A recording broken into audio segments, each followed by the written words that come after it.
Nagsimula ang love story ni Nadine Lustre at Christoph Barrio nang magkita sila sa pamamagitan ng common friends sa Siargao noong July 2021.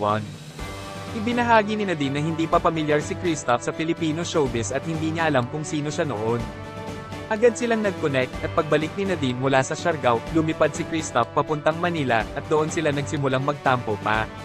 Na-appreciate ni Nadine ang kanilang dynamic na binabanggit na lagi silang may pinag-uusapan at pareho silang nag-enjoy, tulad ng mga meme at nakakatawang video.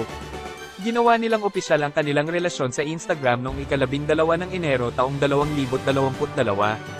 Pinahahalagahan ni Nadine ang intelektual na koneksyon na ibinabahagi nila, marami silang natututunan mula kay Christoph na nasisiyahan sa panunood ng mga dokumentaryo at napakakaalaman.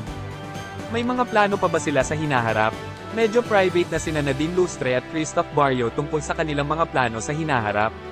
Gayunpaman, ibinahagi nila ang kanilang paglalakbay patungo sa pagbubunyag ng Maison Bock Anna Wines. Ang venture na ito ay tila isang ibinahaging passion project para sa mag-asawa na sumasalamin sa kanilang pagmamahal sa kalidad at craftsmanship.